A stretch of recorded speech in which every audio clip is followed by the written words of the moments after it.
Show. Lari, fica à vontade a partir do momento que você começar a apresentação. Eu conto o tempo. Você quer que eu te avise quando estiver faltando algum minuto? Eu posso deixar o timer ligado? Pode, fica à vontade. Então, não precisa que eu acompanhe por aqui. Ok. Beleza. Boa tarde, gente. Vim aqui apresentar minha proposta de candidatura para a diretoria de recursos humanos. Por causa do tempo, eu vou falar um pouquinho rápido, mas aqui estão os meus contatos, caso vocês queiram tirar alguma dúvida depois. A gente vai passar por histórico, motivação, RH na estratégia, meu principal objetivo com essa proposta e as propostas em si. A minha experiência com o vôlei me agregou demais e eu aprendi muito sobre o valor do trabalho em equipe. O meu intercâmbio foi uma experiência transformadora. E aí, quando eu entrei na faculdade, eu queria me adaptar. Não procurei nada. Já no meu segundo semestre, eu entrei no training da CJ, eu fui consultora por um semestre, gerente de recursos humanos. E agora, movida pela minha inquietude, vontade de fazer mudança dentro da empresa, eu almejo o cargo de diretora de recursos humanos. O RH está inserido dentro de dois focos estratégicos. No primeiro objetivo, de maximizar a qualidade dos projetos por meio do embasamento e venda de mercado, a gente tem um indicador de retenção de membros que não foi batido esse semestre por causa de algumas saídas bastante precoces. Já no objetivo de ser uma CJ diversa e garantir a inclusão dos membros, a gente tem um indicador de diversidade que não foi batido, mas por ser um tema ainda novo dentro da CJ, eu considero que esse resultado já é positivo, com certeza com muito espaço para melhoria. Retenção de diversidade a gente conseguiu bater, e o INPS, para mim, é o resultado mais preocupante do semestre, que a gente ficou bastante abaixo da meta, mas também teve uma queda de 10% entre um trimestre e outro. Já nos processos habilitadores, em garantir a permanência de membros na empresa, o mais crítico é o clima gerencial, ele é historicamente um indicador mais complicado e a gente vê uma queda constante durante o semestre.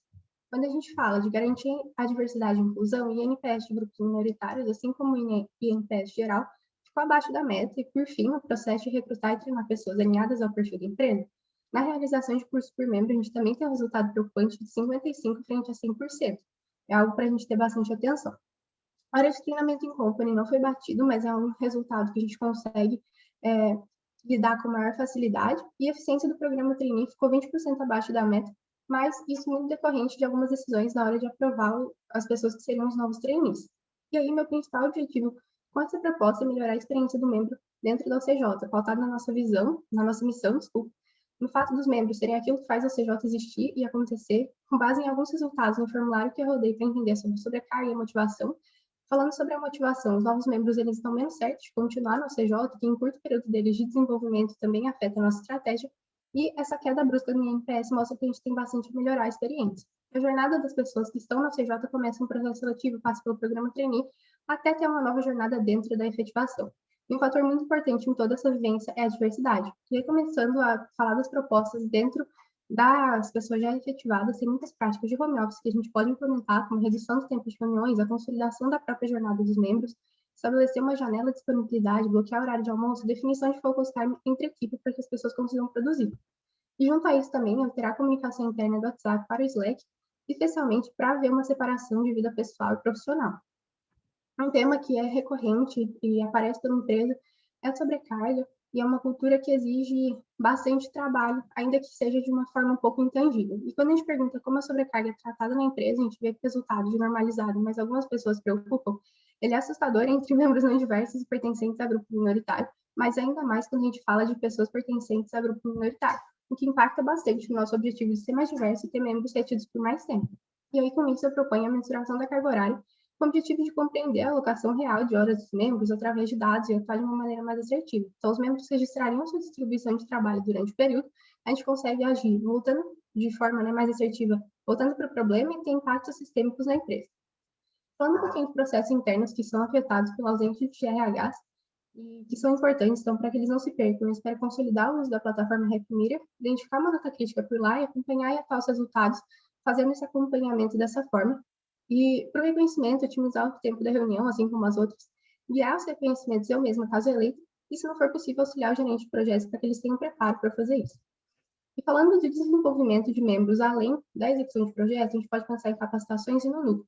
Na primeira frente, eu quero destrinchar a meta de hora de capacitação individual e alterar a exposição dos resultados do rol da capacitação, para que as pessoas estejam mais engajadas em atingir isso e mais conscientes do seu papel para esse resultado. No núcleo, através de uma melhor interface, ter alocações mais coerentes e fazer com que as pessoas enxerguem ele como uma forma de desenvolvimento. O momento Mandei Mal, ele vem muito pensado no nosso foco estratégico de inovação, porque quando a gente pergunta se é revisto como aprendizado, a gente tem notas baixas, especialmente quando a gente analisa só gerência e diretoria. Então, a ideia desse momento é que a gente consiga falar sobre eles, naturalizar e conseguir realmente atuar de uma forma mais tranquila, sem tanta pressão de acertar o tempo todo, gerando maior espaço para inovação. Para otimizar os processos, construir eles no Wi-Fi, estruturar dashboards com Power BI, devem resultar em análises mais robustas que vão auxiliar na tomada de decisão. Falando da diversidade, ela começa antes do membro estar efetivado, então a consolidação do comitê e construir ações em conjunto da empresa é muito importante, até para a gente melhorar nossa presença institucional dentro da FAS, uma preparação para o processo seletivo que vai conseguir que a gente tenha avaliações mais justas e menos enviesadas, dar um suporte para os nossos candidatos através do programa de mentoria, que eu espero manter e, se possível, ampliar. E também, por fim, falando da transição do trainee para o consultor, por base nos gaps percebidos, reestruturar o onboarding, né, com esses feedbacks e desenvolver o guia do consultor para que a pessoa realmente se sinta acolhida quando ela entrar na empresa. Era isso, gente. Obrigada.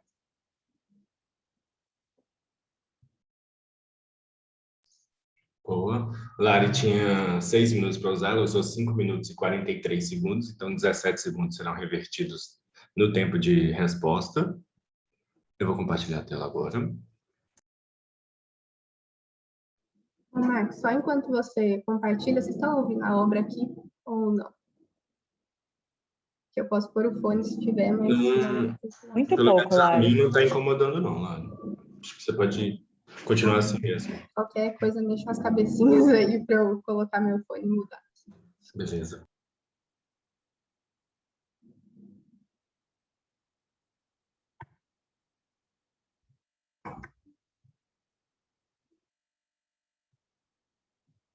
Vocês já estão vendo? Sim.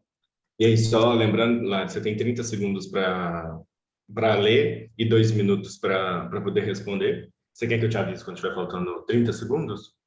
Por favor. Beleza.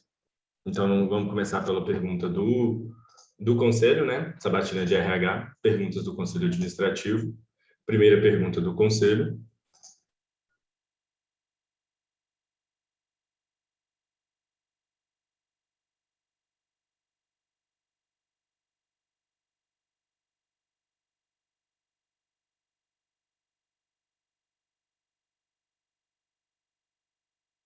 Pode responder?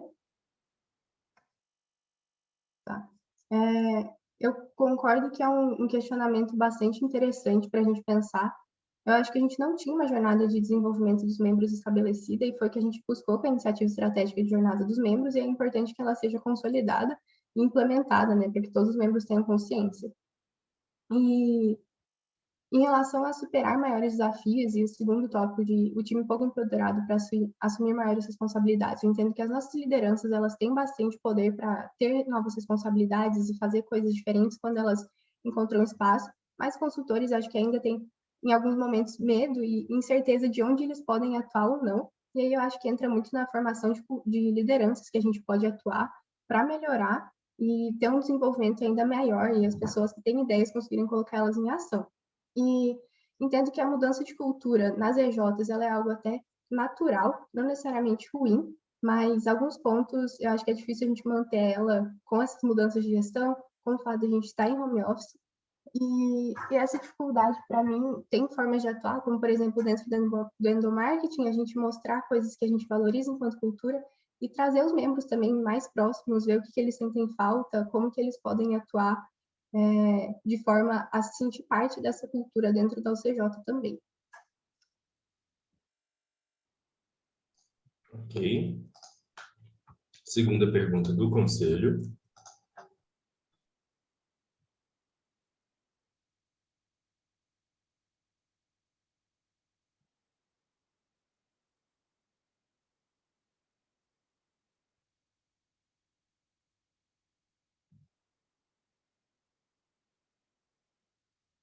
Beleza. Entendo que a gente tem uma política de estágios até coerente com a realidade que a gente tem na UCJ de exigir muitas horas de trabalho, mas essa política acaba excluindo parte dos membros que a gente poderia ter que precisam realmente trabalhar. Então, com a realidade atual da UCJ, ela é coerente, mas com o nosso foco estratégico de diversidade, não é tanto.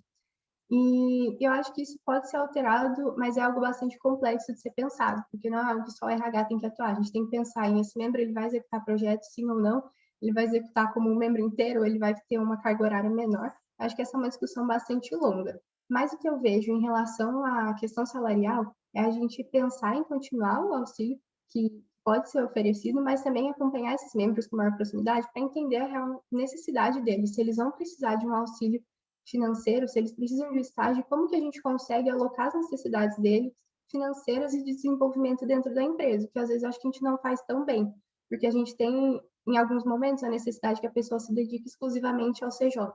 E sem conseguir abrir esse espaço de conversa de como a pessoa consegue conciliar essas duas necessidades que são extremamente importantes para a vivência dela, mas também para a gente dentro da OCJ, atuando nessa individualidade dos membros. Mas eu entendo que é um desafio dentro da nossa retenção de membros, porque se a gente quer só reter os membros, e um dado que eu trouxe na proposta em relação a eles serem mais afetados pela sobrecarga, a gente precisa alterar alguma coisa aí. Mas eu não vejo que isso é um posicionamento que eu tenho que ter e passar para a empresa. Eu entendo que essa é uma discussão geral que tem que ser feita, especialmente com pessoas que são afetadas por essa necessidade financeira. Para eu não falar alguma coisa que às vezes não faz 30 tanto sentido. segundos. Vou finalizar aqui, tudo bem? Mas obrigada. Terceira pergunta do conselho.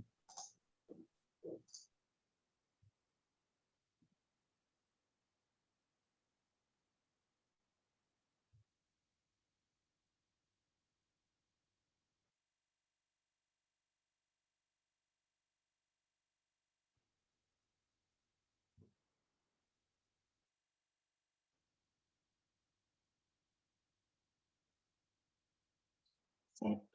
Pode responder? Em relação à primeira parte, como a célula de recursos humanos consegue contribuir para o atingimento da visão? A gente quer ser referência de mercado, entendo que tem todo um processo antes de vender os projetos, executar, e acho que a RH ele vem muito em ajudar nesse momento da execução em relação ao suporte, para que o membro tenha uma boa experiência e consiga executar um projeto. E aí, muitas das boas práticas de home office, por exemplo, vão ajudar a gente a ter membros mais descansados e que aí eles conseguem produzir melhor. E um ponto que eu acho que é bastante relevante de ser ressaltado aí, que não é simplesmente a gente reduzir a carga horária, mas é também trazer uma conscientização de como cada um produz melhor, para que as pessoas consigam se adaptar a isso. E tendo essas pessoas mais cansadas, acho que a gente consegue ajudar no atingimento da visão de ser uma referência de mercado. Se os projetos estão sendo bem executados por consultores preparados e saudáveis, a gente tem uma tendência maior de ter um NPS pós-execução promotor. Claro que não é tão simples assim, mas é um dos fatores. Em relação a processos e interfaces, falando dentro de projetos, acho que é uma coisa bem importante da gente aprimorar a alocação, porque isso tem relação direta com o desenvolvimento de cada um dos membros, com a vivência deles e também com o resultado que se traz para o projeto. Eu gosto da forma que ela é feita, mas eu vejo formas de otimização, como, por exemplo, dentro da hora de compartilhar informações de projetos, liberar o que vai ser daquele projeto, RH também, quais são as preocupações em relação a cada membro. Os objetivos estratégicos em relação ao marketing, uma das coisas que eu comentei no comitê de diversidade é a gente, às vezes, até melhorar nossa presença institucional na face, porque a gente consegue trazer ações que mostram como a CJ se importa com diversidade 30 e segundos. mostrar para a face que a CJ também se preocupa com esse tema. E aí, acho que nas outras interfaces, em relação ao administrativo e financeiro da presidência, a gente também tem espaço para atuação, mas eu não vou conseguir destrinchar tão bem nesse momento.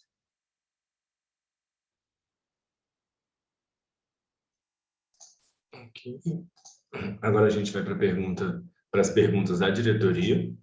Primeira pergunta da diretoria.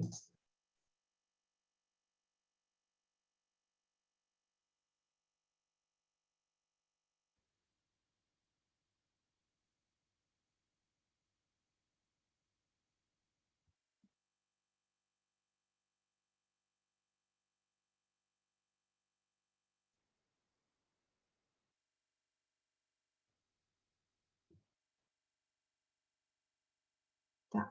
Começando pela primeira parte, em relação às causas de fuga, eu não vou saber falar também em relação às causas de 2019, mas no último semestre, por exemplo, a gente teve bastante membro que saiu por procurar estágio, por exemplo, nem sempre por necessidade financeira. A pessoa vai tem um processo seletivo, vou fazer e ver o que que dá, acabou passando e saindo da CJ com essa carreira incompleta. E eu acho que aí um dos papéis da RH é ter essa relação de transparência com os membros para entender se alguém está fazendo um processo seletivo com real interesse ou não, quais são os objetivos dela de desenvolvimento, como que a CJ consegue ajudar isso, seja no cargo de consultor ou em cargo de liderança. E, para mim, essa base, né, essa relação é a base para que a gente consiga construir ações que sejam de fato efetivas. Se a pessoa não tiver confiança no RH para comentar o que, que ela está pretendendo fazer no futuro, fica muito difícil de tomar ações e a gente pode ser surpreendido sem conseguir resolver.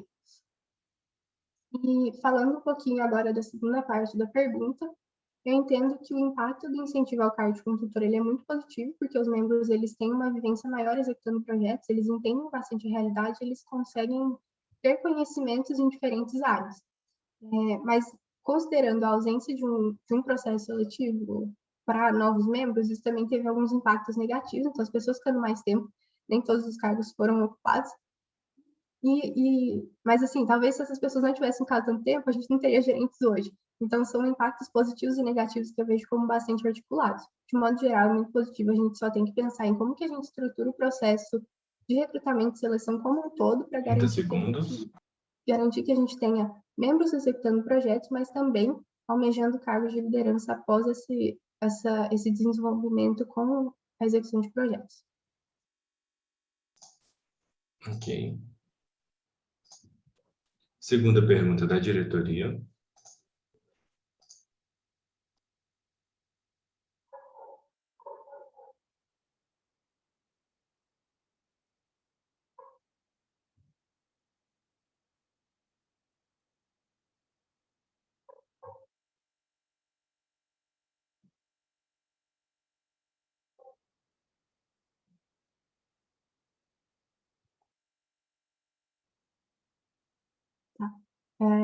Para mim, é difícil apontar causas raízes de todos esses problemas, mas eu sei que em alguns casos houve realmente o desempenho, né, que levou ao desligamento.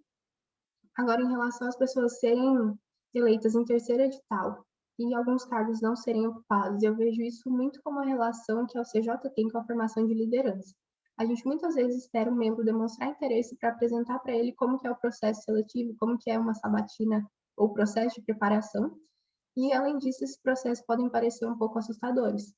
E aí eu falo até por experiência própria, foi um momento de muita reflexão para eu decidir tentar no terceiro edital.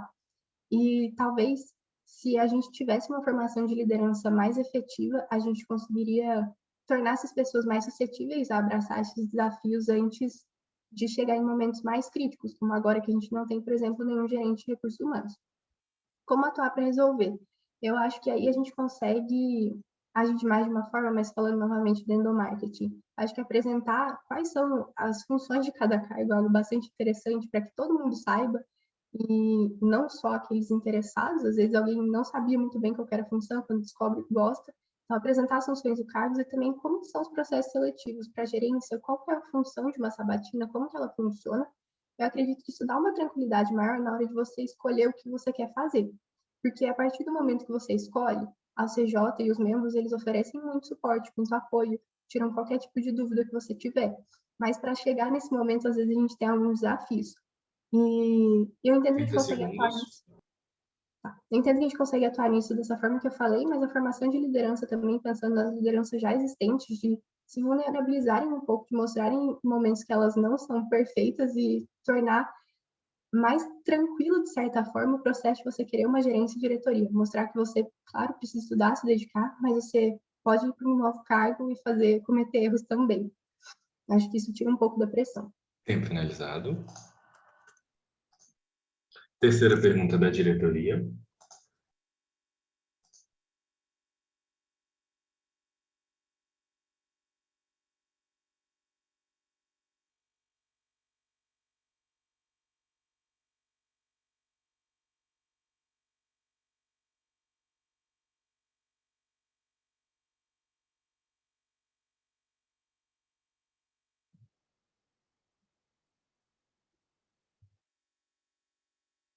Beleza. Começando pela parte inicial, indicadores de RH que podem ser afetados pela variação do IC. Ao meu ver, a gente tem bastante o clima e o INPS, que é o indicador estratégico que eu comentei. Talvez a gente não consiga ver um resultado direto do clima e do IC, se a gente for fazer uma análise de correlação, mas quando a gente analisar os comentários, se a gente analisar alguns fatores internos, como o trabalho realizado, por exemplo, pode cair se a pessoa se sente muito sobrecarregada, a geração de valor pode aumentar se a pessoa se sente mais desenvolvida, ou não, ela também pode cair se ela sentir que não está conseguindo dar conta de tudo aquilo que está sendo exigido. Então, eu entendo que esse indicador pode ser bastante afetado. Ações feitas atualmente e que podem ser feitas para que não sejam afetados. Acho que atualmente, e que é algo interessante ser mantido, é a gente conversar com os membros antes de uma possível sobrealocação, e aí eu entendo como dois momentos. No momento geral, empresa, o cenário que a gente tem para o plano Buses é esse, como foi feito, né, no retiro, como foi feito em algumas reuniões de membros, para mostrar qual que é o cenário e dar uma transparência em relação a isso. E aí, o segundo momento, ao meu ver, é a gente conversar individualmente com cada pessoa, ver se isso se adequa à realidade dela ou não, como que a gente consegue auxiliar. E aí é bastante desafiador, sim, ter gerentes de RH, mas eu não acho que seja impossível. Para mim, isso é um fator essencial para que a pessoa tenha uma boa experiência. Se ela só é surpreendida com alguma coisa que ela não estava esperando, que estava fora da expectativa dela, a gente pode acabar prejudicando tanta experiência que ela deixa 30 de segundos. ficar na CJ ou, às vezes, de procurar uma liderança. E alinhamentos entre RH e projetos, acho que talvez até para aprofundar mais nisso depois, acho que a gente precisa pensar em como a gente vai ter esse discurso, o discurso vai vir de quem e como a gente vai falar. Entrada do trainee, acho que é algo interessante pensar na hora de vender projetos, mas não é tão simples assim. Então, também, quantas pessoas a gente quer aprovar e qual Tempo nível de C a finalizado. gente quer ter. Boa. Então, a gente encerra aqui a parte das perguntas do PPT. Quem da diretoria do conselho tem pergunta, levanta a mão, por favor.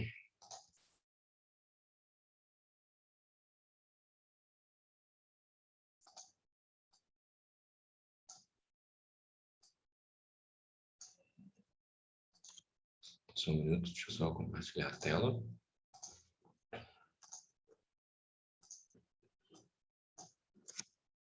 Vocês estão vendo o cronômetro? Sim? Beleza. Gabriel, pode começar. Gabriel Ademir. Boa. Bom, Lari, parabéns pela sua candidatura e apresentação. Eu queria falar com você sobre um problema antigo que a gente tem desde muito tempo e a gente não consegue resolver, que é a questão do valor que a gente destina, né, para cursos e capacitações. A gente tem que, historicamente, a gente não bate mais de 70% da utilização, normalmente fica muito abaixo disso, então a gente planeja um valor muito grande, né, para as pessoas, para todos os membros fazerem curso, e a gente também isso acontecendo, por mais que algumas vezes a gente bateu as metas de carga horária de curso e capacitações, né? Eu queria muito entender o que a UCJ faz de errado, porque tem mais 5 anos que a gente consegue atingir esses 70%, e o que a gente poderia fazer? No sentido de, por exemplo, se a gente está planejando mais dinheiro do que deveria, se a gente não está considerando que os membros têm muito trabalho para fazer, então não conseguiria fazer a quantidade de cursos que a gente espera, ou se, por exemplo, se a gente poderia indicar cursos melhores para os membros fazerem, o que seria uma proposta mais adequada e por que a UCJ nunca conseguiu resolver esse problema até hoje? Legal. Obrigada pela pergunta. Eu concordo que ela é bastante complexa de ser resolvida, porque é algo histórico que a gente vê acontecendo. E eu acho que algumas das coisas que você falou podem sim ser realidades, como, por exemplo, a gente nem sempre considera qual que é a realidade do membro fora da UCJ. A gente destina a mesma verba para todo mundo. E aí essa verba pode ser usada para 300 horas de curso ou para 2, depende da escolha da pessoa. Eu acho que uma das formas da gente fazer as pessoas usarem é a gente mostrar para elas o que isso é, o que isso significa. Você tem essa verba e para isso a gente espera que você faça X horas.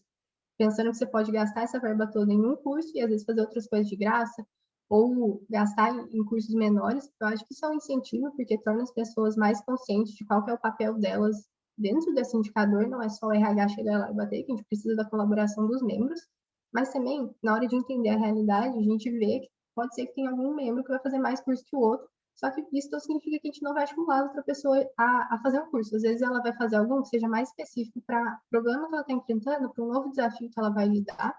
Só que, assim, para concluir basicamente essa questão, eu diria que ela é bem difícil de ser resolvida e que é interessante a gente ouvir as pessoas que fazem cursos além de eu, você, por exemplo, o que faz com que elas não façam e como que a gente consegue auxiliar, sabe? Tipo, um processo de colaboração, por ser algo histórico, e para a gente enfrentar um período de home office, que já é bastante cansativo, é muito interessante de ouvir as pessoas diretamente afetadas.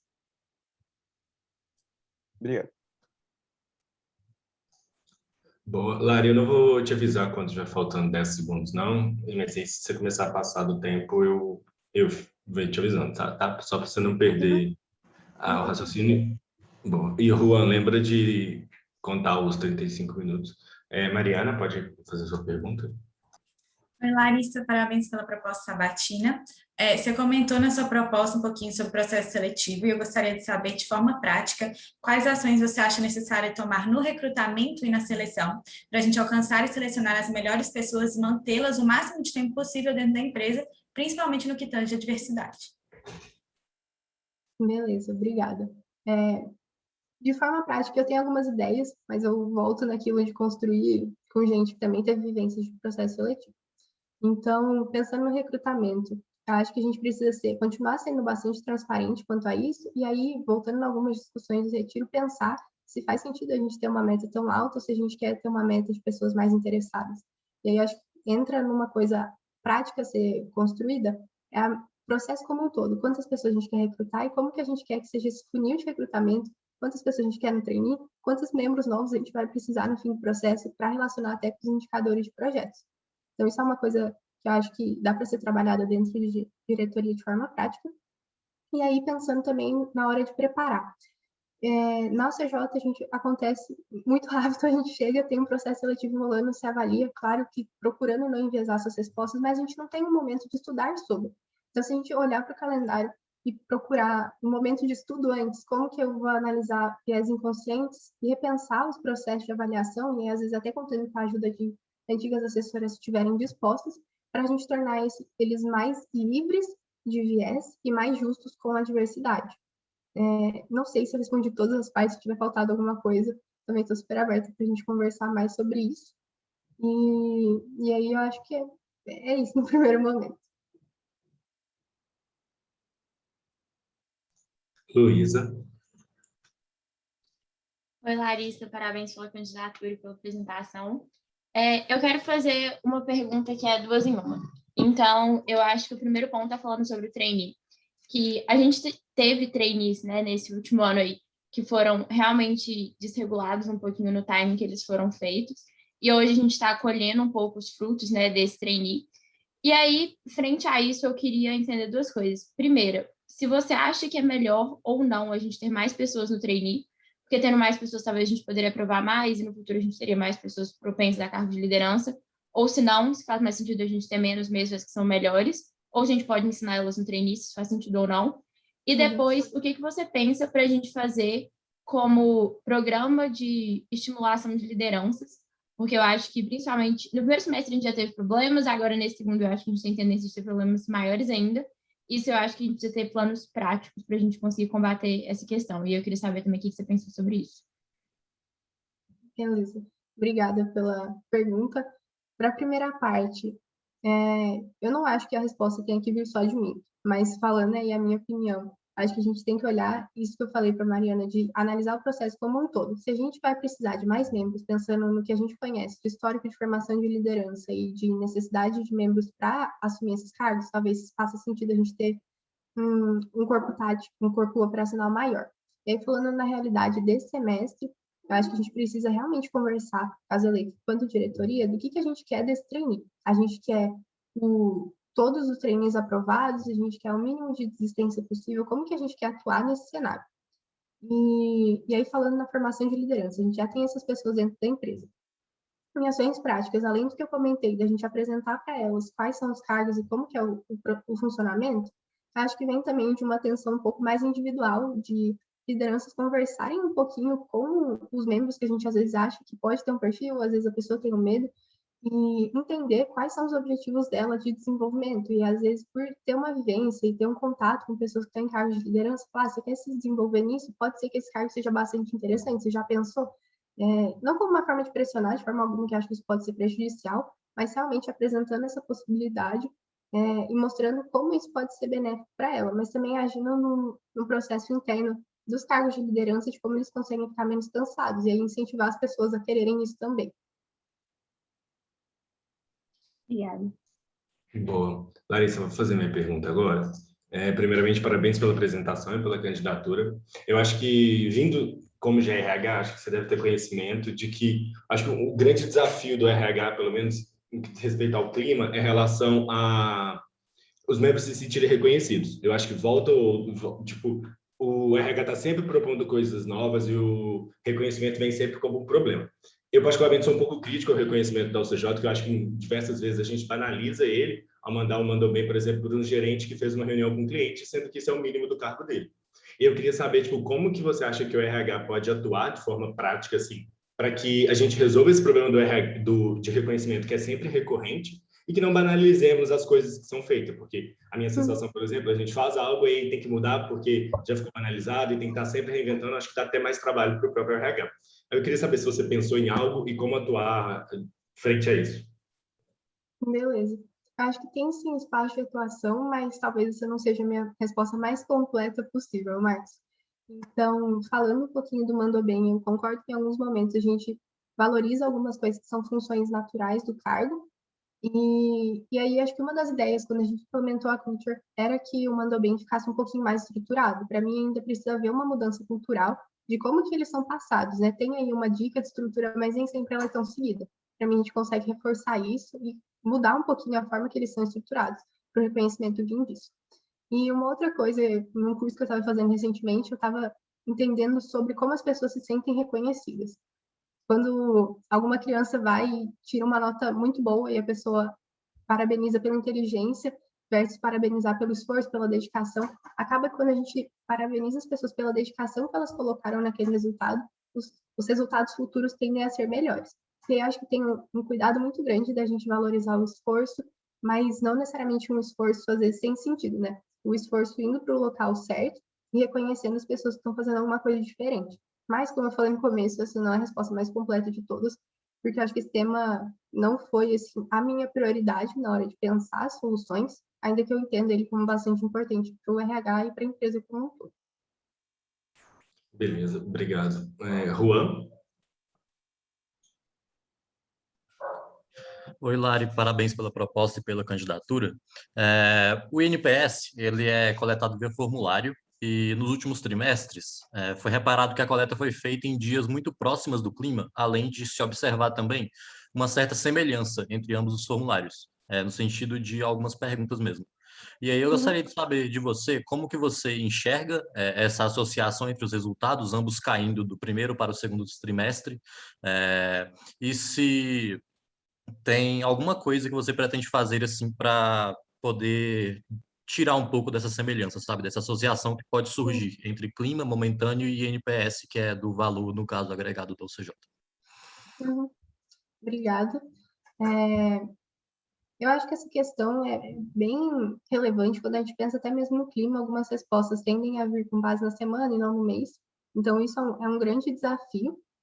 Eu não sei se faria sentido, por exemplo, a gente mudar de datas para desassociar, mas acho que vale a gente reforçar que isso representa o trimestre da pessoa como um todo e não só aquele momento.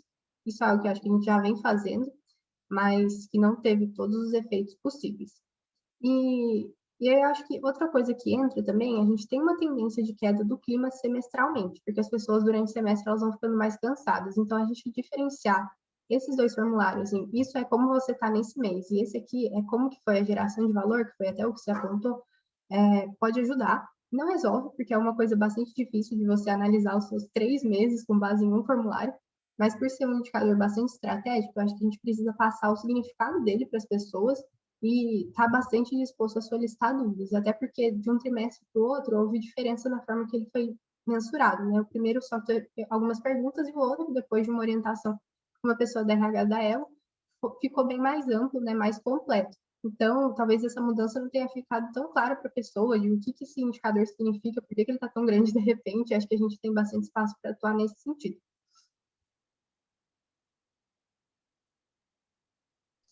Gerentes que tiverem pergunta podem levantar a mão.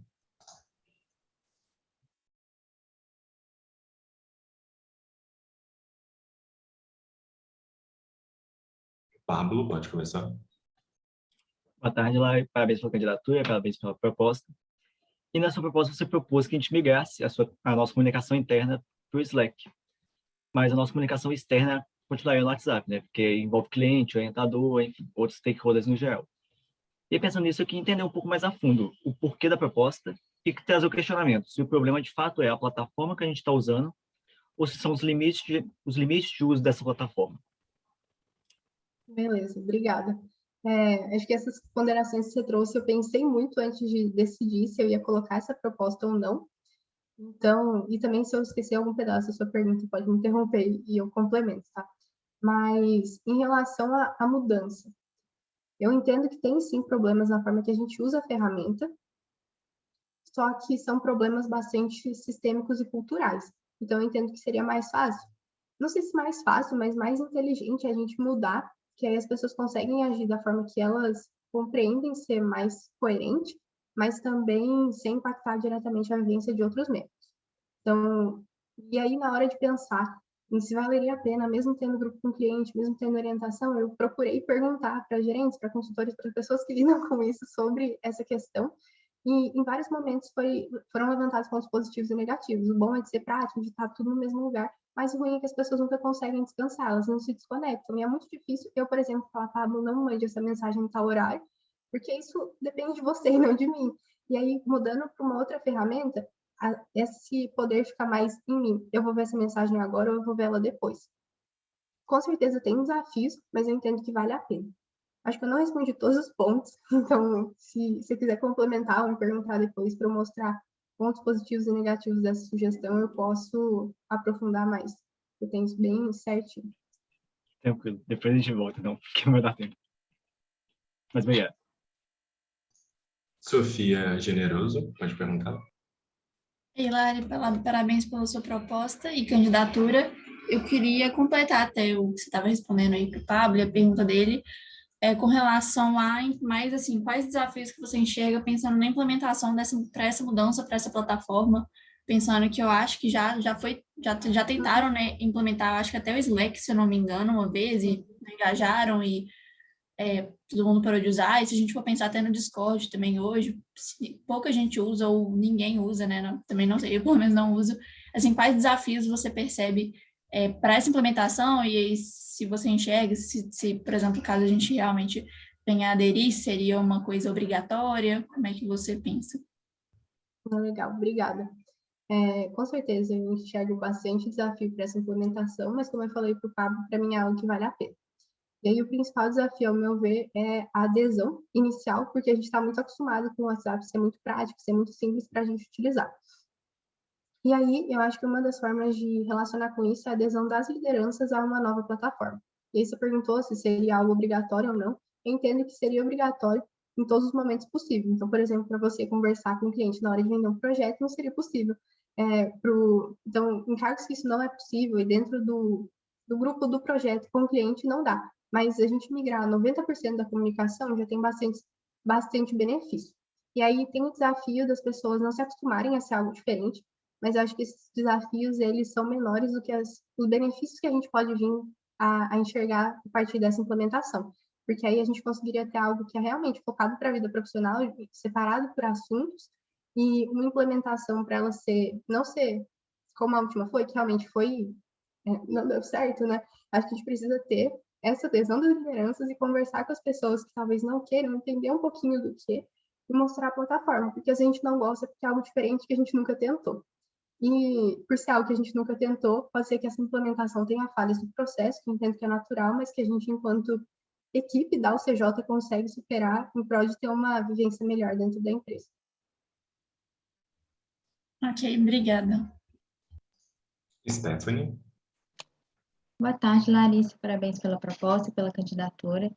Você até menciona um pouco na sua proposta, mas eu gostaria de entender um pouco melhor quais ações você busca implementar para construir melhor a interface com o marketing, trazer mais resultados com essa interface e até mesmo a questão de atividades mais igualitárias entre as células. Aí eu queria ouvir um pouquinho mais sobre isso de planos de ação. Beleza, obrigada. É algo que eu até queria aprofundar, acabou que não não coube no tempo, mas eu entendo essa pergunta como muito importante. Eu vejo que essa interface ela já evoluiu bastante do último semestre para esse, mas ainda tem uma cultura, pelo menos foi o que eu vivi na RH, de a ideia vem da RH e depois a gente discute com o marketing para ver como a gente coloca em ação. Como agora, caso seja eleito, o RH está bem menorzinho, e como eu vejo muito interesse do marketing de participar dessa interface, faz muito sentido a gente dividir essas coisas de forma igualitária. Então, quais são os problemas que a gente está enfrentando enquanto empresa, a gente discute eles enquanto endomarketing e quais propostas a gente vai ter para isso. Acho que isso ajuda bastante a dividir essas responsabilidades de forma igualitária. E aí, outra coisa que acho que entra nessa interface é expandir ela para todos os membros. Então, se alguém tem uma sugestão, a gente pode usar o Instagram interno, como a gente vem usando, para às vezes até coletar uma sugestão de uma ideia, ver se ela faz sentido, construir com a pessoa, para trazer as pessoas como mais parte dessa cultura da empresa. Tem alguma coisa que ficou faltando? Não, ficou claro. Obrigada, Lari. Imagina. André. Hilário, boa tarde. Parabéns pela proposta, pela candidatura. E aí, então, também vai um pouco na mesma linha que do Pablo e da Sofia, que eu queria entender um pouquinho mais, porque você até comentou um pouquinho na proposta sobre a questão dos pontos positivos e pontos negativos da comunicação por WhatsApp, tanto a questão da praticidade quanto a questão de pontos negativos, que é a questão de dificuldade de definir um horário certinho, de achar que os membros estão sempre disponíveis. E então eu queria entender um pouco mais, na sua visão, como que essa ferramenta, o novo Slack, resolveria esses pontos, já que a gente, ainda mais dado que a gente já possui uma certa ferramenta para comunicações mais formais internas, seria o e-mail da CJ, o Gmail, e até pensando uma avaliação do Slack, dessa utilização do Slack, quanto à própria agilidade dele para projetos, para comunicações mais internas, dado que o maior benefício do WhatsApp é mesmo essa praticidade, essa agilidade. Uhum. Beleza. Se ficar faltando algum pedaço, pode me interromper, igual eu falei para o Pablo. Mas, comentando, acho que a gente tem sim, né, o e-mail como um e-mail mais formal, só que acaba que, por questão de organização, às vezes as pessoas sentem que recebem muitos e-mails, não conseguem priorizar. Então, essa comunicação formal acaba também não sendo tão efetiva em todos os casos, a ponto de a gente precisar avisar as pessoas, às vezes, que tem algum formulário para ser respondido, algum e-mail importante. E falando do Slack, em como eu acho que a gente conseguiria ajudar nesse sentido de dividir, ele ainda traz essa agilidade, você ainda consegue comunicar de forma síncrona, então, tipo, ao mesmo momento com a pessoa, mas eu acho que a ferramenta é um meio, mas tem uma mudança maior por trás disso. Então, uma mudança cultural da gente procurar resolver as coisas de uma forma um pouco mais autônoma, às vezes sem depender tanto de alguma liderança direta, e aí, caso não consiga, entra no Slack. E se for uma super emergência, a gente pode ligar para a pessoa, né, que é uma forma que a gente não está muito acostumado, mas para a gente conseguir ter uma resposta mais ágil. E aí, um dos pontos positivos que eu vejo do Slack é a gente conseguir separar as coisas por assuntos, às vezes, e não necessariamente por pessoas. Então, você estaria num grupo que é sobre metrificação e um grupo sobre a mensuração do estudo, por exemplo, ao invés de o mesmo grupo com as mesmas pessoas que vocês misturam os assuntos em todos os momentos. E eu entendo que isso é um processo que tem que ser bem implementado e tem que ser comprado pelas lideranças, pela empresa como um todo. E aí, para isso, eu me coloco muito disposta para tirar dúvidas, para a gente aprender junto sobre como usar isso da melhor forma. Maria Eduarda. Ei, Lari, parabéns pela sabatina, pela apresentação e pela proposta. Então, você tocou muito no ponto de sobrecarga, de imposição de limites, né? Você, inclusive, propôs aquela Focus Hour. Eu acho que isso é muito falado, só que não se aplica muito na realidade do dia a dia da UCJ. Acho que a gente tem uma cultura, assim, que o não, ele costuma não ser muito aceito, é muito difícil, assim, a gente impor limites na prática. Então, eu queria entender como você pretende garantir que os limites, eles estão sendo estabelecidos, os limites eles estejam sendo respeitados dentro das equipes, sabe? E como que a gente poderia mudar essa cultura para realmente garantir esse respeito aos limites das pessoas. Eu concordo demais que a gente fala disso, mas nem sempre a gente consegue colocar em prática. E é até por isso que eu quis trazer na minha proposta. Algumas coisas parecem simples, mas elas não acontecem. Então, a gente começar essa discussão, para mim, já é um grande primeiro passo e colocar isso em ação. E aí, falando de forma prática, eu, enquanto possível diretora de RH, acho que eu não ia conseguir acompanhar cada um dos grupos, se as pessoas estão respeitando ou não, entendo que não é nem a minha função. Mas eu acho que entra de começar essa discussão para ter essa mudança cultural que você falou. Então, se a gente muda de uma plataforma que você só vai ver de segunda a sexta, ninguém vai te chamar ou você não vai responder durante o fim de semana. Acho que isso já ajuda.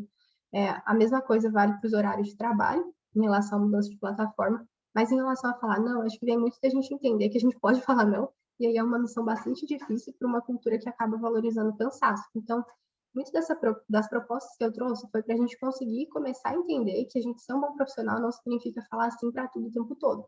E sim começar a entender como a gente funciona, o que a gente consegue fazer, o que a gente não consegue, para trabalhar melhor enquanto o CJ. E tendo também consciência de que às vezes a gente fala não pode ter um impacto numa outra pessoa. Se vai ter, qual que vai ser, conversar com ela, às vezes, acho que falta muito dentro do CJ uma empatia entre um lado e o outro, sabe? A gente entender qual que vai ser o impacto de eu falar sim, de eu falar não, de eu responder, ou de eu mandar uma mensagem às vezes 11 da noite, por exemplo. Mas eu não acho que seja fácil mudar isso de um dia para a noite. Eu acho que é um processo dentro da UCJ para ser construído. Sâmia. Boa tarde, Larissa. Parabéns pela proposta de candidatura. A minha pergunta é voltada também para a mudança cultural, igual a Maria Eduarda falou, sobre principalmente a sua ideia de mandomal, né? Então, como realizar essa mudança cultural, tendo em vista que os membros podem não estar abertos a falarem dos pontos que erraram e também de criar essa resiliência e empatia com relação principalmente às lideranças, né, delas terem esse espaço para falarem de pontos que erraram e não serem tão julgadas pela empresa como um todo, né, ter esse espaço mais de empatia para que todos consigam falar de pontos que erraram. Uhum. Para mim, isso é um dos grandes desafios da minha proposta, e essa ideia, na verdade, eu adaptei de uma empresa sênior que já realiza isso. Então, eles me contaram um pouquinho sobre como que isso acontece, como que foi implementado. Pode ser que de primeiro momento realmente as pessoas não se sintam confortáveis, então a gente pode fazer alguma coisa anônima, talvez associando ao cargo da pessoa e por mensagem, a pessoa manda antes, e aí tendo aí uma maior tranquilidade com o assunto, a gente pode colocar o nome até o momento que as pessoas realmente falem sobre isso ao vivo. Eu acho que é um processo, eu não sei como é que vai ser a adesão, é algo que nunca foi testado, e aí se as pessoas acharem que não faz o menor sentido ou que tem um jeito melhor de fazer, eu também vou estar super aberta a escutar. Ao meu ver, uma coisa que acho que pode ser positivo é a liderança, por exemplo. Então, eu sei que eu, se for eleita, vou fazer algumas coisas erradas, porque eu nunca fiz antes. Então, acho que entra da minha dificuldade, mesmo que seja difícil para mim admitir alguma coisa que eu tenha feito de errado, conseguir comentar isso e vai que isso inspira outras pessoas a fazer o mesmo. Estou falando isso, mas eu não acho que seja simples, por ser uma coisa nova e por o CJ não lidar com o erro como aprendizado. Mas, como é um problema, foi uma proposta a gente tentar começar a resolver e melhorar a situação.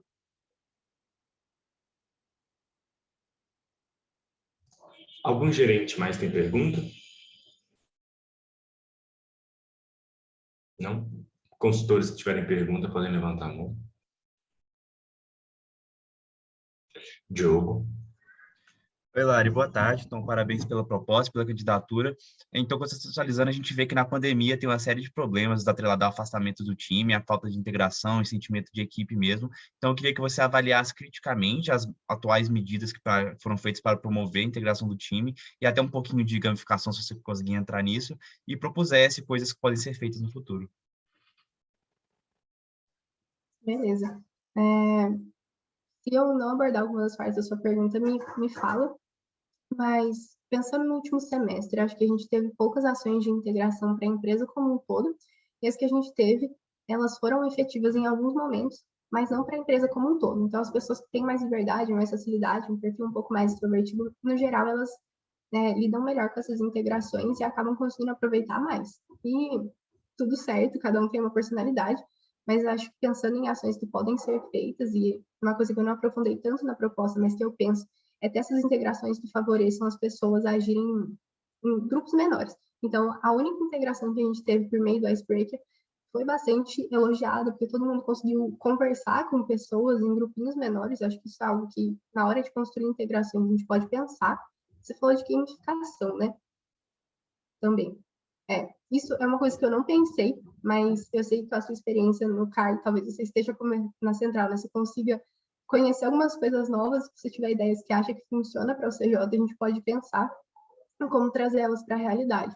E eu acho que a gente consegue construir mais integrações, mas pensando também que a realidade que a gente enfrenta é cansativa. Então, não vale, por exemplo, fazer uma integração por semana, porque não vai ter engajamento, porque as pessoas estão cansadas, mas se for planejado com antecedência, avisado, acho que faz sentido, sim, a gente ter esses momentos pensando em grupinhos menores de conversa.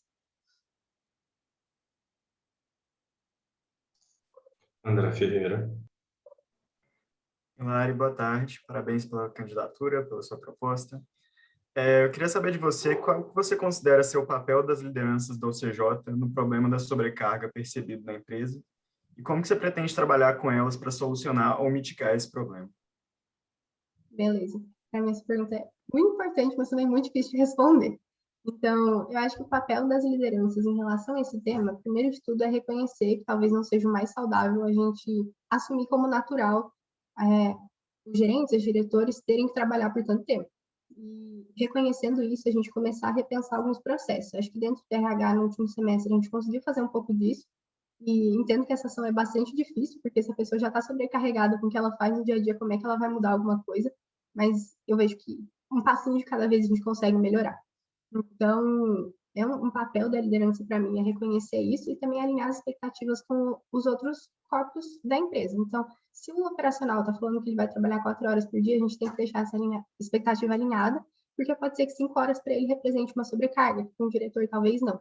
Isso é um fator bem importante, acho que entra na questão de empatia dos dois lados também, dos consultores entenderem a realidade dos diretores e de cobranças que às vezes são feitas e não é possível de serem atendidas.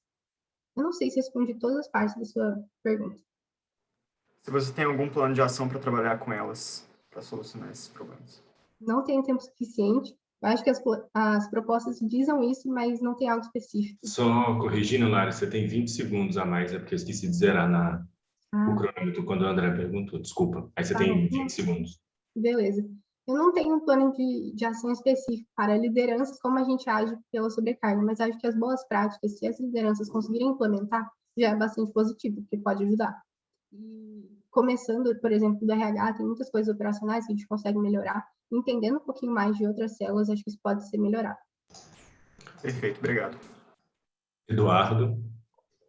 Hilário, parabéns pela apresentação e candidatura. E apesar de não ser uma dor pessoal minha, eu já ouvi bastante debate sobre a quantidade de formulários rodados, em especial os de RH, seja pesquisa de clima, satisfação, etc. Eu queria saber primeiro se você acha que isso é uma dor real da empresa e se você achar, se você tem alguma implementação, alguma ideia para a gente poder reduzir e mitigar os problemas que isso causa. Estava montado, beleza. Primeiramente, não sei se eu entendo isso como uma dor. Eu acho que isso pode não ser tão interessante para a gente, porque você está lá na sua rotina, no dia a dia, e você precisa responder o formulário, talvez não seja aquilo que você quer parar para fazer naquele momento, mas eu acho que pensando no mercado de trabalho e na nossa vivência na OCJ, especialmente pelo distanciamento, é uma coisa importante. O que eu acho que a gente consegue pensar que não foi tão bem trabalhado em relação a datas é quando que eles vão ser enviados. Então, às vezes, a gente tinha 2, 3 formulários grandes e muito importantes para serem respondidos na mesma semana. Se a gente conseguir repensar isso, eu acho que já ajuda. Mas também entendo que vem aí algumas coisas para os membros, e aí eu inclusa, né, porque eu também preciso responder essas coisas, de como a gente se organiza para responder isso. Se a gente vai ter realmente uma hora de foco, a gente pode ter um momento separado para responder essas coisas, para não ficar sendo pego de surpresa. Mas, assim, ao meu ver, não é um dos principais problemas, é uma coisa não tão legal de ser feita, mas essencial para a gente conseguir compreender as pessoas dentro do cenário que a gente enfrenta. Obrigado. Túlio. Hilário, parabéns pela proposta, pela candidatura. Minha pergunta é mais referente pedindo para você fazer uma análise em relação às atuais metas da OCJ, principalmente questão de faturamento. Se tem como bater metas na OCJ pela estrutura, sem sobrecarregar os membros, e se não, o que você acha que pode ser feito para poder mitigar isso? E se sobrar um tempinho, comentar um pouco mais a respeito da questão da diversidade, também atrelada a esse assunto, que a gente sabe que tem algumas questões um pouco que pode agravar no caso da questão da sobrecarga, sabe? Uhum. Não sei se vai sobrar esse tempinho, mas eu vou tentar. Acho que essa meta ela é bastante discutida dentro da empresa pela forma que ela foi decidida, não foi no parâmetro usual que a gente usa para construir as metas. não acho que seja impossível bater, mas eu vejo que ela é bastante desafiadora. E aí você falou sem sobrecarregar os membros, acho que aí entra a questão de alinhamento que eu falei entre RH e projetos, também com os consultores diretamente, de qual que é a situação, e se as pessoas estão dispostas a comprar essa meta ou não, e como que a gente faz para fazer isso tornar uma realidade. Isso é um dos pontos, mas outra coisa que eu acho que é o trainee, para a gente pensar em como que a gente vai agir dessa forma, né, com os membros que a gente tem no trainee, para pensar se eles conseguem ajudar a aliviar essa sobrecarga ou não. Mas, de modo geral, eu entendo que é bastante desafiador. E aí você falou do tema da sobrecarga relacionada à diversidade. Eu fiquei até bastante surpresa com... Eu sabia que agravava mais, mas o quanto isso agrava mais e como isso é impactado, acho que a gente tem grandes problemas nisso. E aí eu acho que é uma sensibilidade que precisa existir dentro dessa relação de RH e de projetos, de quais pessoas a gente pode conseguir sobrealocar ou não, e de que forma, né? Porque eu sei que no semestre passado, por exemplo, foram aceitados mais atrasos. Isso ainda faz sentido ou não? Como que a gente vai lidar com essa realidade para que as pessoas consigam conciliar as atividades da vida dela com a execução, pensando que isso pode ser uma coisa diferente do que ela pensou quando ela foi entrar na CJ no primeiro momento?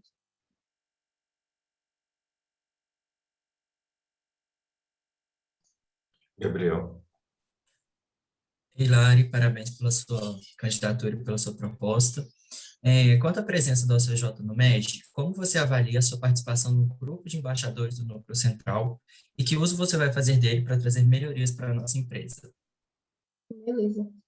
Como é um grupo que eu participo desde o semestre passado, acho que tem aí como eu embasar, acho que a minha participação dentro dele foi bastante baixa, então eu estava sempre olhando o que estava acontecendo, mas nem sempre eu conseguia participar ou eu priorizava participar. Mas eu entendo que a gente, enquanto CJ, está muito distante do MED e a gente consegue se aproximar. Não sei se só necessariamente por esse grupo, porque, por exemplo, no último semestre a gente viu uma dificuldade e falou, nossa, que empresa que lida bem com isso.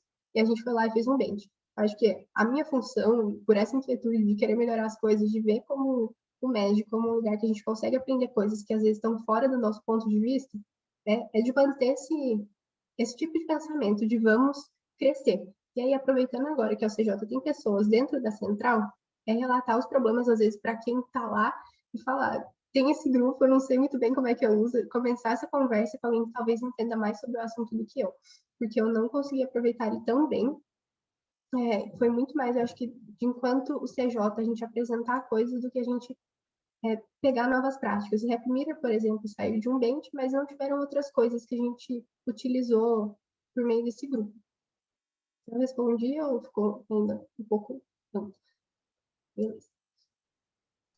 Ana Luísa. Boa tarde, Lari. Parabéns pela candidatura. Eu queria perguntar assim, uma coisa para você na questão de não ter tido candidaturas para GRH, né? Então, isso foi uma coisa que aconteceu e eu queria que você analisasse se isso tem alguma coisa a ver com a possibilidade que foi aberta do possível consultor que se tornaria de RH também está executando o projeto, ou também se isso tem um pouco a ver com o protagonismo de projeto, uma vez que a gente não sabe se no PSP, né, que vai ser aberto para a nossa leva agora, vão ter o mesmo nível de candidatura que teve para gerente de marketing e para gerente de RH. Isso é uma coisa cultural da empresa, você vê isso como um problema, se isso pode ser trabalhado para que futuramente não aconteça mais o que está acontecendo, ou isso é uma coisa meramente do momento. Só para ver se entendi, a pergunta tem duas partes. A primeira é de por que acho que não teve inscritos para o PET RH, e a segunda se isso tem relação com projetos. É isso? Se mexeu, Acho que é. Mas em relação... Tá, que a sua câmera sumiu ali, eu me perdi um pouquinho. Mas eu acho que isso tem um pouco de relação com a forma que o processo seletivo foi aberto, gera uma preocupação de, meu Deus, tem tantos membros na empresa, eu preciso acompanhar todo mundo, não sei direito quais são as funções de um GRH, acabei de chegar na empresa, o que eu faço? E ainda pode ser que eu seja colocado num projeto novo. Então, eu entendo que isso pode sim ter impactado. E em relação a essa parte de projetos RH, para mim tem espaço para todo mundo dentro da empresa. Eu não acho que necessariamente seja um protagonismo, porque a gente precisa de pessoas que sejam gerente de projeto, gerente de negócio, de sucesso do cliente, mas a gente também precisa de GRHs e de gerente de marketing. Então, eu acho que isso é muito da gente entender cada tipo de perfil que as pessoas procuram se desenvolver. E eu vejo que não é necessariamente um protagonismo, é sim a maior célula, a gente precisa de pessoas nessa célula. Eu associaria esse resultado mais à forma com que a manifestação de interesse foi aberta do que com o fato das pessoas quererem ir para projetos. Mas eu entendo que a gente consegue mostrar um pouquinho mais sobre as funções desses cargos de RH, de gerente de marketing, que ainda a gente tenha tido uma aprovada, não sei se as pessoas sabem muito bem quais são as funções, para talvez deixar esse processo mais claro e as pessoas escolherem com base no que elas realmente preferem, não só no que elas conhecem. Tranquilo. Júlia. Parabéns pela candidatura, Lari, boa tarde. Pensando no processo seletivo e no programa trainee, que, como você mesmo disse na sua proposta, é um momento muito estratégico para a empresa, eu vou fazer alguns comentários que são percepções minhas como uma das atuais assessoras, que é que o programa trainee e o processo seletivo ele é meio que esquecido pela empresa enquanto ele não está rodando, o que não faz sentido pela importância que ele tem para a empresa como um todo. E eu queria também que, se desse tempo, você analisasse um pouquinho o que você acha que deveria ser reformulado no programa trainee como um todo, e se você acha que os meios de avaliação que a gente tem hoje fazem sentido e são o ideal.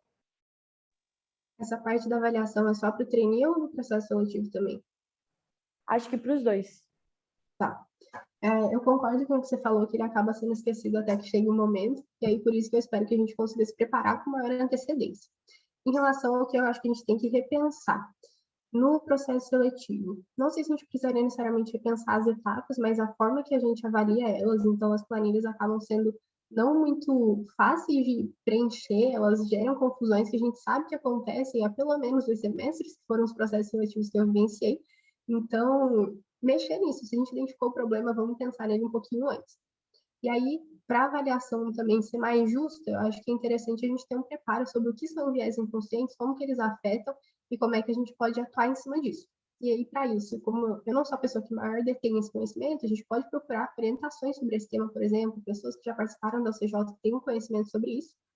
E aí, falando do programa Trainee, ele foi reformulado do último semestre para esse com algumas mudanças, né? E eu ainda não sei se essas mudanças foram eficientes e melhoraram o programa Trainee ou deixaram pior.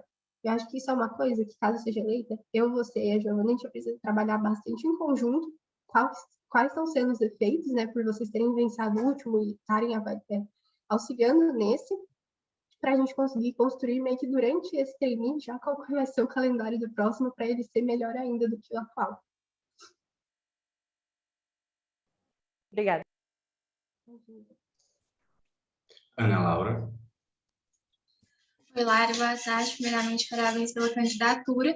E a minha pergunta é do programa Trainee também, complementando um pouco a da Júlia, que é uma das principais responsabilidades do RH, né?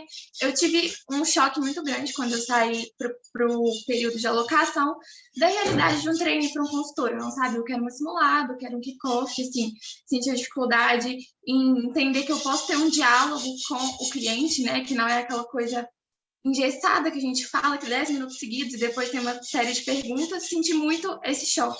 Aí eu queria saber se você pensou alguma coisa sobre isso, um plano de ação sobre essa questão. Beleza.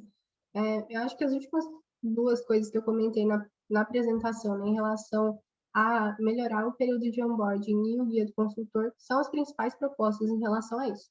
Elas não precisam ser as únicas, tiverem outras ideias, eu estou aberta, mas destrinchando um pouquinho mais dessas. Acho que no dia do consultor é um momento, um espaço, né, muito legal para a gente colocar esse tipo de coisa, e aí não seria construído pelo RH, seria construído pela empresa. Então, como é que é a relação de um consultor com os clientes? E aí os consultores podem comentar pontos que são relevantes para a gente conseguir colocar tudo isso nesse guia de uma forma visual e que faça as pessoas realmente se sentirem confortáveis com as funções delas, ainda que seja assim um susto. Quais são as relações com as outras células, os processos internos, que existem vários também que a gente acaba achando naturais, porque a gente já está acostumado. O onboarding, eu acho que é um momento também, às vezes, de trazer esse espaço de conversa. A gente liberou o guia, mas quais são as dúvidas, quais são as dificuldades? E trazer os consultores para participar dessa conversa, para trocar essa ideia, porque ainda que as lideranças tenham sido consultoras, faz mais tempo, e às vezes a realidade já não é exatamente a mesma. Então, eu gosto muito da ideia de a gente construir esse tipo de coisa, que o problema é observado por outras pessoas em conjunto. Né, trazendo esse espaço para colaboração, para as pessoas mostrarem quais foram as dificuldades, porque pode ser que eu veja algum problema diferente do que você vivenciou, por exemplo.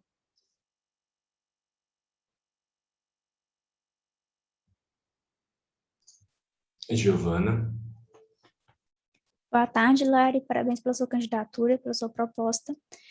Eu queria saber um pouco mais sobre a questão da formação de liderança. Até a Yasmina já falou sobre o trainee, então eu queria que vocês dessem um pouco mais de foco sobre como você pretende que essas pessoas identificar possíveis interesses antes que a diretoria libere o interesse, envie um e-mail com o interesse, sabe? Então, de que forma que você pretende identificar isso para que a gente possa ter ter um mapeamento e um estudo até prévio também, antes de aparecer o interesse anterior da diretoria. Assim. Tá. Travou para mim um pouquinho, mas eu acho que entendi a pergunta, mas falta alguma coisa de você me pergunta de novo. Então, pelo que eu peguei da pergunta, é como que a gente consegue estimular as lideranças antes que a gente receba um e-mail de manifestação de interesse.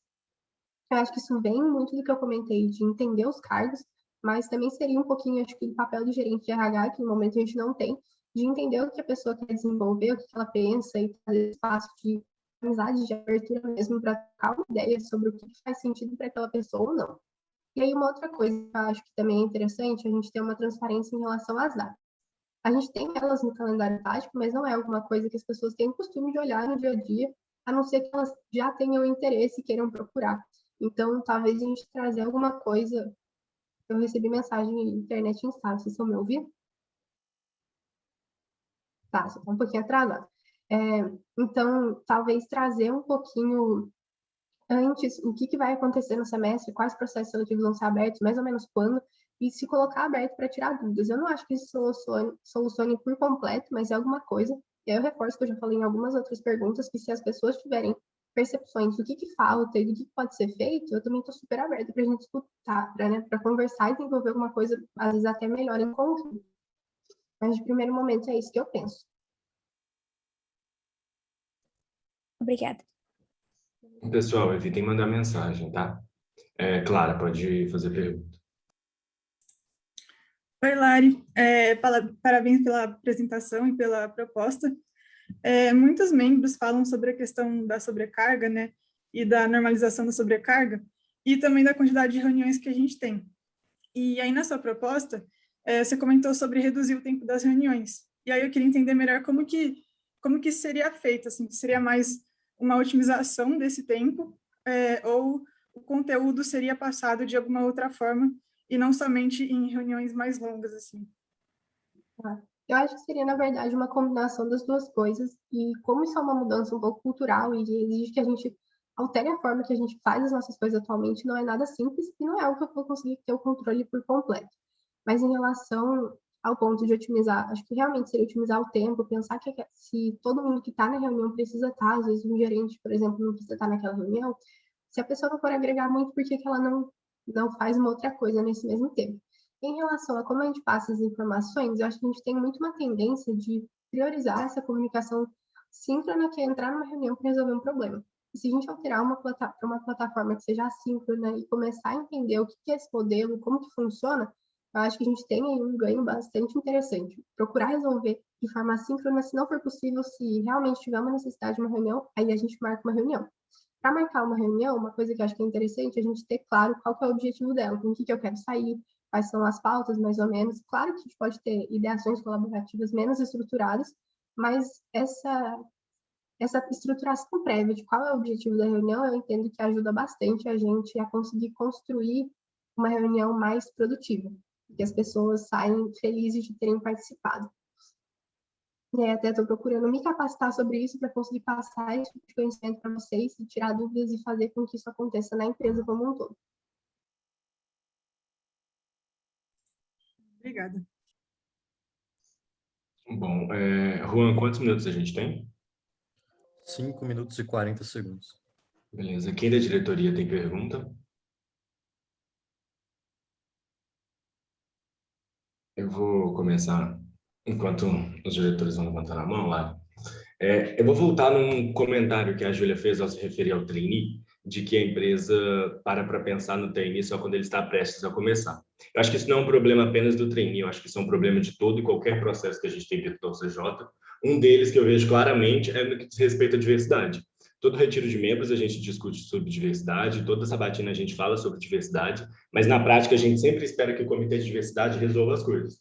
visto que semana passada eu fiz parte do comitê e era tudo o comitê que tinha que fazer, poucas das pessoas, de fato, vinham propor alguma coisa, ou se mostravam abertos a conversar sobre isso, sem que o comitê procurasse essas pessoas.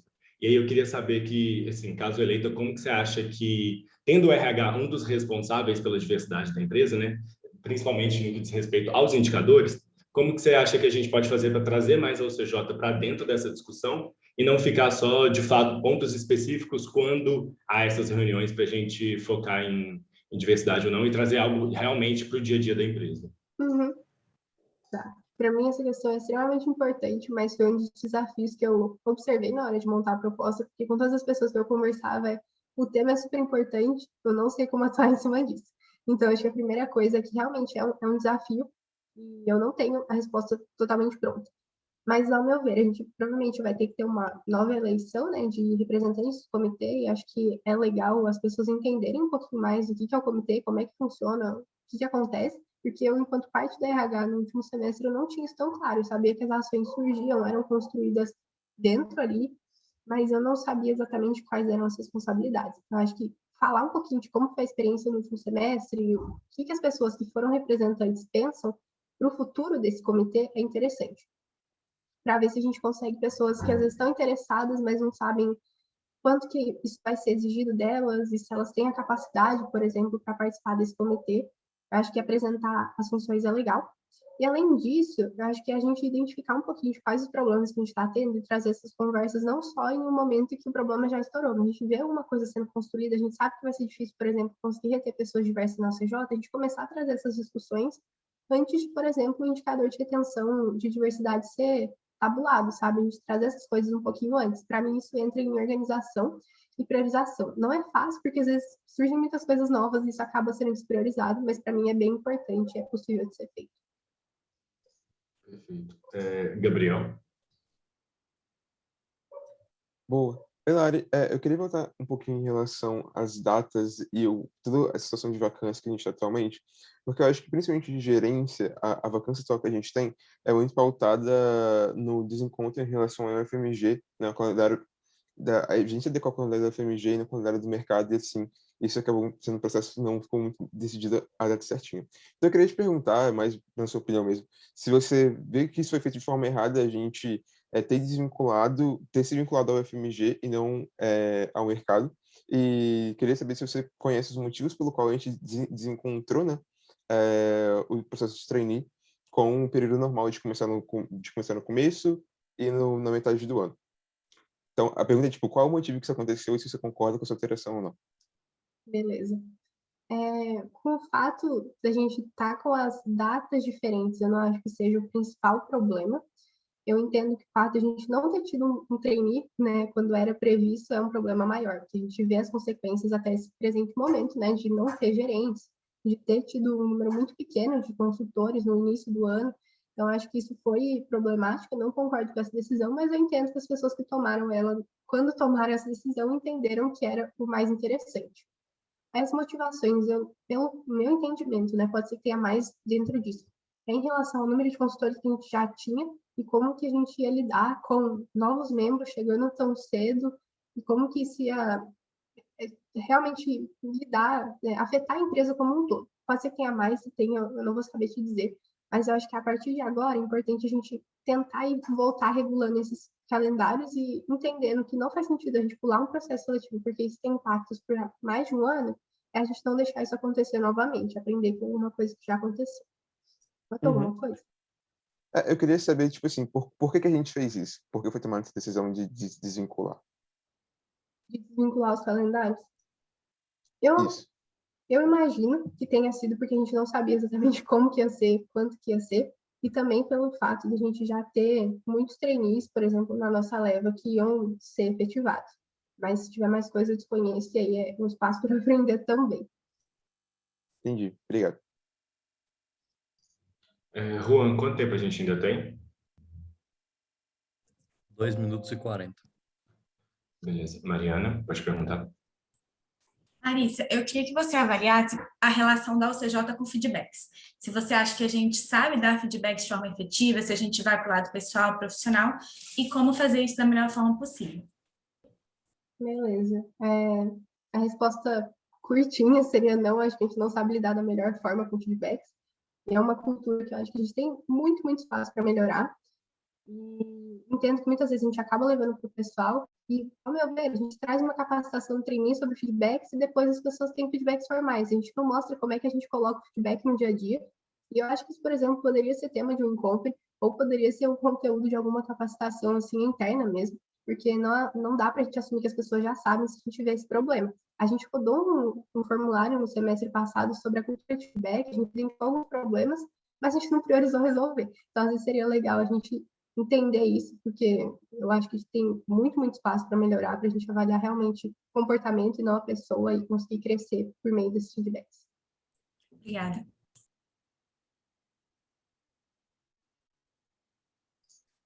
Luísa.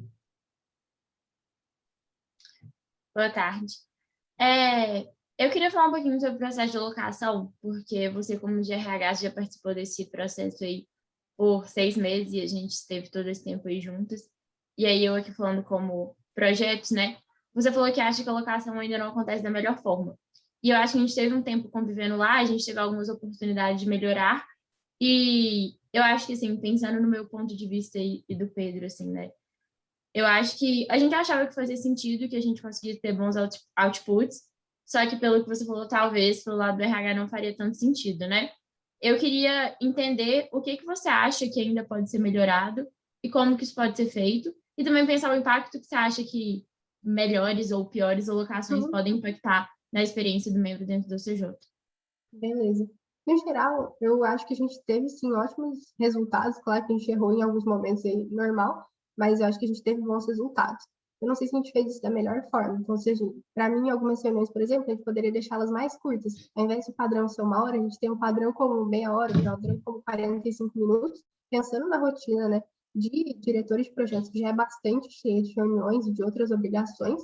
E aí, para ser possível ter essa reunião menor, acho que teria que acontecer o que aconteceu em alguns momentos, de a gente saber qual era o projeto, quais eram as características antes.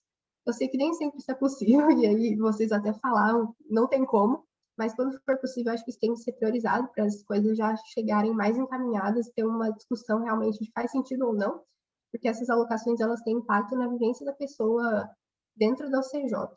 Então, em resumo, eu diria que a gente fez um bom trabalho no último semestre, mas a gente tem espaço para melhorar, pensando na otimização das rotinas dos envolvidos e também no resultado que a gente vai trazer para os membros. Mas se tiver outras dúvidas também, a gente pode conversar mais sobre. Obrigada. Juan, quanto tempo a gente tem? 32 segundos.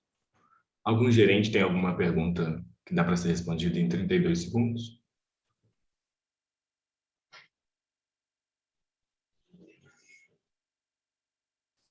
Consultores? Alguém tem? Ana Luísa, pode fazer sua pergunta. Larissa, você vai ter 30 segundos para responder, tá?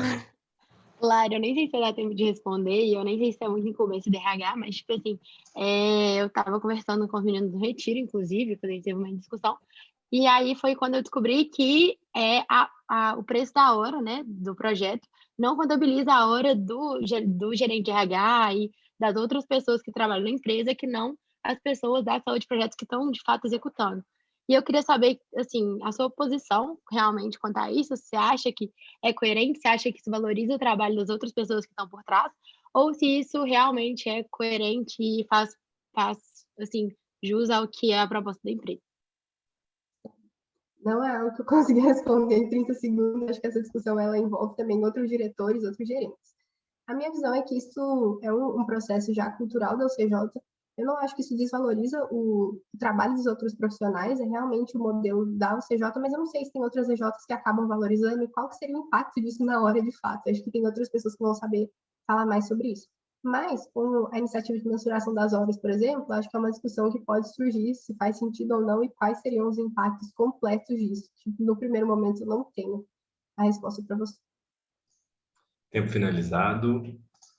Bom, a gente encerra aqui a sabatina da Larissa e com isso também a gente encerra o dia de sabatina.